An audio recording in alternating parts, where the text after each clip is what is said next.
বাংলাদেশের রাজনীতিতে আবারও একটি প্রশ্ন ঘুরে বেড়াচ্ছে, কে হবে দেশের প্রধানমন্ত্রী।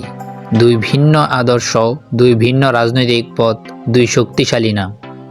একজন শফিকুর রহমান, অন্যজন তারেক জিয়া।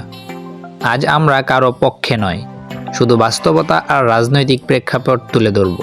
প্রথমে আসি জামায়াত ইসলামে আমির শফিকুর রহমানের প্রসঙ্গে। তিনি পরিচিত একজন আদর্শভিত্তিক ও সংগঠন কেন্দ্রিক নেতা হিসাবে দীর্ঘদিন ধরে দলকে সাংগঠনিকভাবে ধরে রাখা, সমর্থকদের ঐক্যবদ্ধ রাখা, এই দিকগুলোতে তার ভূমিকা উল্লেখযোগ্য। সমর্থকদের মতে তিনি শৃঙ্খলাবদ্ধ রাজনীতি ও নীতিনিষ্ঠ নেতৃত্বের প্রতীক। এবার আসি বাংলাদেশ জাতীয়বাদী দল বিএনপির ভারপ্রাপ্ত চেয়ারম্যান তারেক জিয়ার প্রসঙ্গে।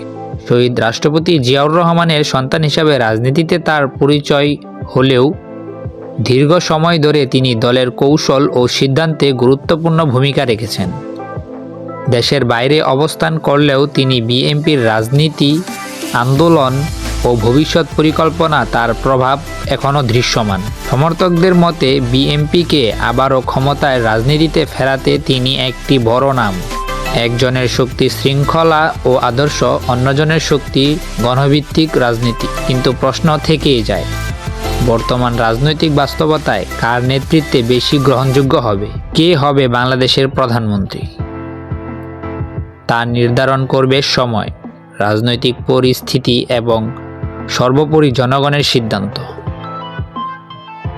এই ভিডিওটি কোনো পক্ষ নেওয়ার জন্য নয়, এটা শুধু একটি বিশ্লেষণ।